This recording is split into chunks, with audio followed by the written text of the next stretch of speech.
YCP టైంలో జరిగిన వేల కోట్ల రూపాయల లిక్కర్ దందాలో అసలు లాభం పొందినోళ్ల గుట్టు బయటపడకుండా జగన్ అండ్ కో ఎలా జాగ్రత్త పడ్డారు? ఎక్కువ ఆర్డర్లు పొందిన లిక్కర్ కంపెనీల నుంచి వైసీపీ నేతలు ఎంత మేర ముడుపులు తీసుకున్నారు? కొన్ని డిస్టిలరీలను రాజ్ కసిరెడ్డి తన కంట్రోల్లో ఎందుకు పెట్టుకున్నట్టు? వేల కోట్లు ప్రభుత్వ సొమ్ము ఎటుపోయినట్లు? డిస్టిలరీల నుంచి షెల్ కంపెనీల ఖాతాల్లోకి డబ్బును ఎలా తరలించారు? ఏపీ లిక్కర్ స్కామ్ కు సంబంధించి సిట్ చేస్తోన్న దర్యాప్తులో సస్పెన్స్ థ్రిల్లర్ను తలపించే విధంగా విస్తుబోయే నిజాలు బయటకొస్తున్నాయి. జగన్ హయాంలో లిక్కర్ దందా వెనుక పెద్ద మొత్తంలో డబ్బులు మార్పిడి అంటే మనీ లాండరింగ్ జరిగిందని సిట్ కనిపెట్టింది. ఈ డబ్బు ఎటువైపు నుంచి ఎటు తిరిగిందో, కల్పిత సంస్థల ఖాతాల నుంచి ఎవరెవరికి ఎక్కడెక్కడికి పోయిందో అనే విషయాలపై సిట్ దృష్టి సారించింది. అసలు ఫైనల్ బెనిఫిషియరీ ఎవరో తెలుసుకోవడానికి సిట్ దర్యాప్తు కొనసాగిస్తోంది. 2019లో కొత్త లిక్కర్ పాలసీ రాగానే అదాన్ డిస్టిలరీస్ ప్రైవేట్ లిమిటెడ్ సీన్లోకొచ్చింది.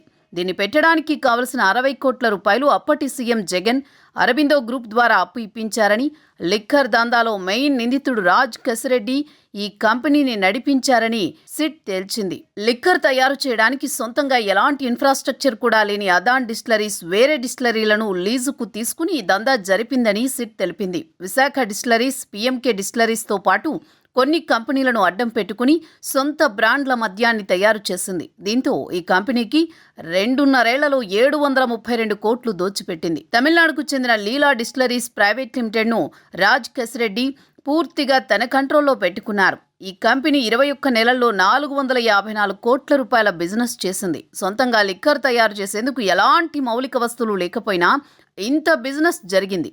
సిట్ దర్యాప్తులో ఎక్కువ డబ్బులు లేని కల్పిత కంపెనీలతోనే ప్రధానంగా లావాదేవీలు జరిపినట్టు కనిపెట్టారు. రాజ్ కసిరెడ్డి 2021 జనవరిలో యూవీ డిస్టిలరీస్ అనే మరో కంపెనీని పెట్టారు. ఈ కంపెనీకి ఏపీ ఎస్బీసీఎల్ 5 ఏళ్లలో 224 కోట్లు ఇచ్చింది. PV spirits and distilleries LLP వెనుక కూడా రాజ్ కసిరెడ్డి ఉన్నాడని సిట్ చెబుతోంది.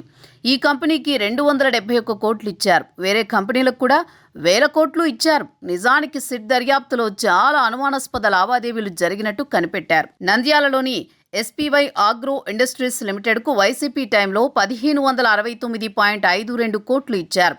ఎస్పీవై ఆగ్రో వేరే కంపెనీల మధ్య 60 కోట్లు చేతులు మారాయి.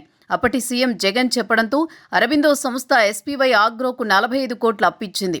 వైసీపీ ఎంపీ మిథున్ రెడ్డి ఫ్యామిలీకి చెందిన కంపెనీ ఖాతాలోకి 5 కోట్లు వచ్చాయి.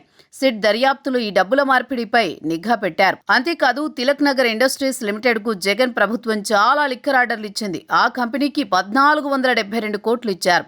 ఇక్కడే జగన్ అండ్ కో కొత్త దారిని వెతుక్కుని మరీ లాభపడ్డారు.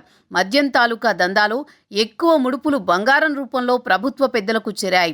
300 కోట్ల విలువైన బంగారాన్ని ఆమ్యామ్యాల రూపంలో ఇచ్చారని సిట్ తేల్చి చెప్పింది. ఇక జగన్ హయాంలో ఎక్కువ లిక్కర్ ఆర్డర్లు పొందిన ఎస్ఎన్జే షుగర్స్ అండ్ ప్రొడక్ట్స్ లిమిటెడ్కు 607 కోట్లు ఇచ్చారు.